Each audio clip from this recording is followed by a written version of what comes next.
All right, well, if you're heading out on a camping trip, whether it's just for a day or a whole weekend, you need to think about supplemental power. And a battery bank like this could just be the right answer for you. Many of us don't travel with RVs that have giant battery banks in them already, so a portable option is the best option because not only is it the battery, but it's also the generator and the inverter. So you can plug regular household plugs into it, USB outlets, even 12-volt DC inputs. And this is a really interesting unit that I ran across and thought would be awesome to share with you here on the channel. So today we're going to take an up close and personal look at it. I'll tell you about the different ways to charge it, how much output you can get out of it, and if it's a safe and reliable option for you.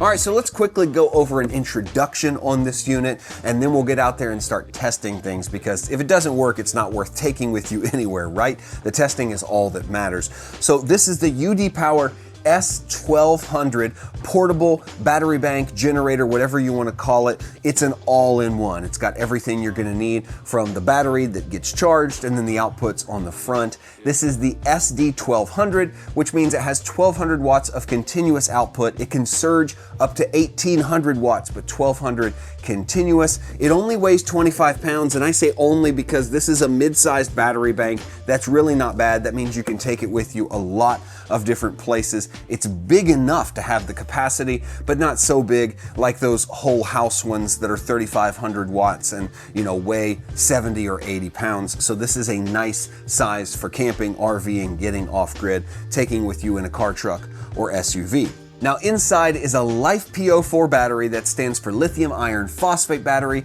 that has more than 4,000 recharge cycles in its life. So that will last a long time. And they say it can work all the way down to -4 and all the way up to 140. And you might say, well, that's kind of a ridiculous range. I'm never going to be out in -4. Yeah, but a lot of batteries don't work below freezing, below 30. -4 is a really low rating. So if you're out there cold camping in the evening, maybe you've got a heated topside blanket plugged into this, like I use sometimes when I'm rooftop tent camping. This will not quit if you dip below freezing. And if you leave it in an SUV that gets up to 110, 120 degrees in the sun, this is still going to work when you take it out. So that protection and that rating is really nice to know. They also claim that this has whisper quiet cooling technology so that it's less than 25 decibels when running. We're going to test that out in this video, so stick around. Less than 25 decibels, which is important because oftentimes with this type of unit, we have them in our RVs, in our tents, in our cars with us while we're recharging or using them. So a big fan that constantly kicks on to keep that battery cool is not going to work. It's going to be annoying. Let's test that out. So let's go ahead and look at the features. Let's plug some things into this, see what load we can get on it, and then we'll also talk about charging and solar. So let's get right to that. All right, so before we do anything with the unit, let's take a look at the controls and all the features. Right up front, you'll see some pretty explanatory sections for inputs of electrical devices. You have AC inputs along the bottom. There are 5. This is quite a lot from other power banks of similar size, so that's nice if you have multiple devices. Then right above that, you have the DC section. So you have the 12-volt DC input right there. You have 4 USB-A's and then 2 USB-C's that are up to 100 watts. Right here you have a DC in or solar in connector.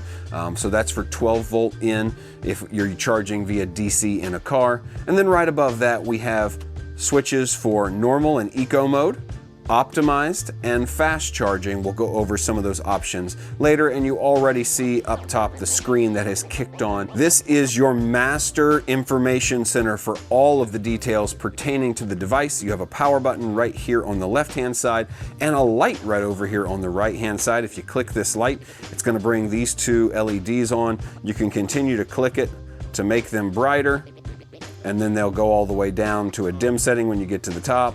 If you long press, I believe you go into SOS mode maybe. I know there's an SOS mode on here. There we go. So blinking light mode. and you can turn it off with another tap on. Pretty self-explanatory, but yeah, this is a great little feature to have on a battery bank, because if you're using this at night, you can use that to keep everything in line. Now on the top, if I tilt this down, you'll see this is a wireless charging zone right here. It's got kind of some grip here on the rubber, and you can set a phone or anything else that's wirelessly charge enabled up there. And on the back, you will see our inputs. We have an AC input for the cord that they provide. You can charge in any regular household outlet with this, and then your solar input. We'll use this in a little bit. This is just kind of a handle, a little bit of a weird one. There's no way to hold it, but just kind of a depression in the back that you can grab onto. Here on the side is your vent covers. I believe the fan would be behind that. And in case you are wondering, both sides have these cooling vents. Also, not to be forgotten is this sturdy, robust handle on the top. You've got a rubber handle right here on the bottom with grip to it. So that is actually nice, and it hides away, folds down flush with the top of the unit. I think that is an important aspect to any of these, especially one that weighs 25 pounds. You're going to need to pick it up, and this makes it really easy to pick up versus a tiny little handle right here in the middle. Then it just simply folds out of the way when you are done. And before we get too deep into our testing, let me just show you this screen, which is something I've been really impressed with. It's a two-tone screen. It's got all the information you need on it. Some of it is self-explanatory, but some of it you need to understand before you get going. Obviously, the self-explanatory part is your battery level in the middle. We're at 100%. We just finished charging via the AC wall outlet. On the left side, you have input information. So this is for charging. Obviously, we're not charging right now. There's no information over here. And on the right side is your output information. This is when you have things plugged into the device. It'll tell you how much time you have left, how much wattage you're drawing here on the bottom. So I thought I would just plug in a little battery pack that I have with me to show you how this would change things. It's via USB-C here. So I'm going to plug this in and then go right here in one of our USB-C outputs. And you will see both on the screen of the battery here and the screen here, it's going to start changing when I hit this button. You have to hit this to turn on the DC charging area. You'll see we've turned on over here. We're getting a blinking battery that says output. And now we're beginning to output power. There we go. That's changing, and down here you're seeing this number change. It's saying 56 watts is how much power is being output. If I look over here on my battery, it's a little harder to see, but I'm also seeing 55 watts of output on my battery screen right there. So these are actually matching, and it tells me that I have 20.3 hours of battery left at this level of output. So if we were to add something to this side, something in the DC or the AC side, the wattages would go up and the hours of output that we have left would go down. So this is your time left. With this much battery, we have 20 hours of charging at 57 watts. So that's really cool. You can keep a close eye on everything you're doing. And while we still have this same device charging, you'll see I'm gonna take an iPhone, this is a 16 Pro Max, and set it on the charging station up here. It's now charging. You'll see the wattage go up. There we go, up to 59, 60 watts, 61. It'll just gradually climb until it gets to where it levels out. So 62 watts total output now, and our time left is now 18.4, 18.2 hours, 17.9. You see it's still dynamically adjusting, but you see how this changes with your output level. So if I take this phone off, we should see these numbers drop. Yeah, back down to 57 where we were, and back up to 20.3 right where we were before we put the phone on. All right, now let's talk about input. And for me, oftentimes I'm gonna be plugging this into a home outlet and then taking it with me for a trip, not recharging. But if you're planning on going off grid, being gone for longer, you're gonna wanna use something like a portable solar panel. And the nice part is, along with your AC input here, you have a standard solar input. So this is a portable panel from a different company. You can buy a kit that comes with a solar panel, but just wanna show you that you don't have to buy their solar panel in order for it to fit. It's a standard solar plug, really easy. All you do is plug it in here, just like this, All right, so you can see, even though we're at 100%, we're getting 68 watts, 70 watts of solar off this panel. That's about normal. I believe this is a 90 watt panel max output, and it is a little later in the day, so the sun is a little lower. But you'll see, here we go, 71 watts input. And now I'm gonna take a phone and charge it right on top. You'll see there we're charging, and you'll begin to see this output also go through. I believe this is what is called pass-through charging. So we are charging at 7 watts output, 7 watts output on the phone, 71 watts in with the sun. You can plug other things in down here and continue to draw while you're charging. Let me plug something else in just to prove this point further. I'm gonna plug in this battery bank again here. It's bigger, it's gonna draw 50 or 60 watts. And now we've got 57 watts of output here, 71 in, 57 out. All right, as you can see here on the table, I've got a mess of devices and charging cables that represent the highest output that I could possibly think of for a camping trip, an RVing trip, maybe some off-grid needs. I have camera batteries, I have heated blankets, I have MacBooks, I have speakers, I have tire pumps, I have iPads, I have camera batteries, I have a heated blanket that my wife likes to use on these camping trips, and I have my devices and phones. So we're gonna add these to the power bank, and then I also have my decibel meter that will tell us, we're gonna get some good readings on whether or not this is gonna kick on and be a loud fan. Remember, they said less than 25 decibels. I'm not sure we're gonna get even anywhere close to 1200 watts output, because that's a lot, and these things just don't suck up that much juice, but we're gonna see how close we get, and we're gonna see what kind of sound we get. Hopefully this represents the max output you could possibly think of. So we're gonna start with a phone right on top here. We're gonna click our DC button to charge. There we go. Now we're gonna plug in this speaker. We're gonna go one of the USB-A slots. We're gonna go tire pump, another USB-A slot. You know, I really wish that there were more USB-Cs on this, because I had to struggle to find USB-A inputs for USB-Cs. Most everything on this table is USB-C, but we only have 2 USB-C inputs. Wish there was a few more. Let's go iPad next. iPad, we've got USB-C here. Gonna go over here, plugged in. Now we're gonna go battery bank. Battery bank, charging. I'm just checking to make sure everything is charging. We're only up to like 80 watts, all these devices. Now we're gonna go MacBook. MacBook on the big plug down here. There we go, MacBook is charging. Now we're eating up some juice. We're up over 100. Here we go, 112. Now let's go ahead and plug in this electric blanket, which I think is going to be one of our biggest power hogs. Electric blanket is on. We're going all the way up to high. We're still only drawing 160 watts.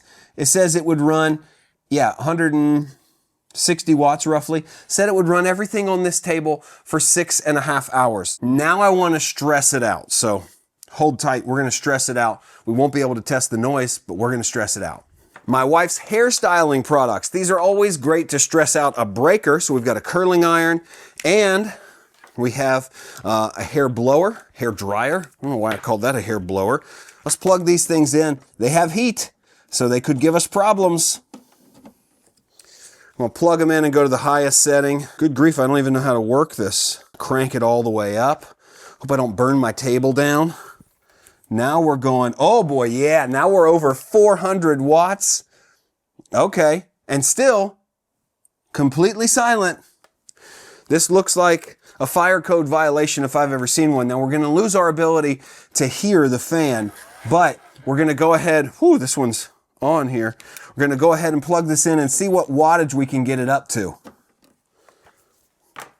All right, this is on low. Oh, now we're over 1,300 watts just with this guy, and it cut off. Yeah, it cut off.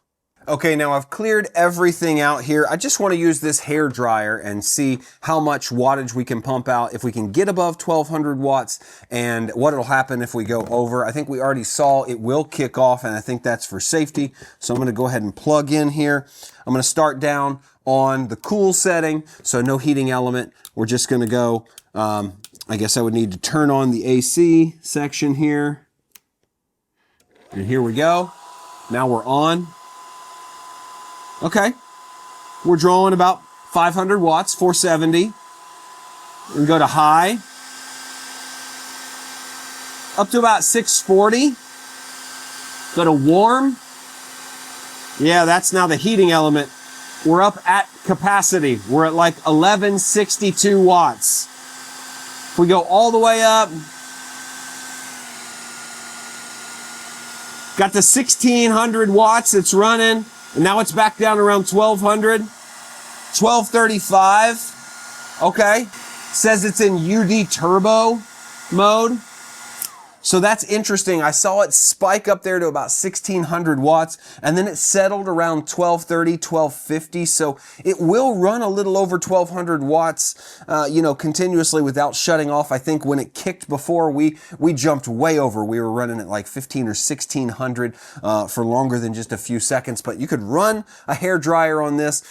We haven't been able to do that on any other portable power banks because they're not powerful enough. But 1200 watts runs a hair dryer. Ran everything you saw on this table. Seems like it's got a lot of automatic adjustments that it's making to keep everything fine. And I'm telling you, even when we were kicked all the way up, it was hard to hear, but I never heard this fan kick on. Now, we weren't running it for 15, 20 minutes, but I would never expect this fan, I would never expect you to hear the fan in this thing. I was going to use my decibel meter, but there's no sense because we never heard anything out of this, which is really cool. That's a really nice feature, but you can see, put it to the test. It's going to work and it's going to be a workhorse. All right, well, that's it for this video. Thanks for tagging along as we took a look at the UDPOWER S1200. I will leave a link in the description down below if you want to check that out for yourself. I think it's a really good option if you're planning to do any off-gridding, tent camping, anything like that where supplemental power would be valuable to you. And trust me, once you have one, you find different ways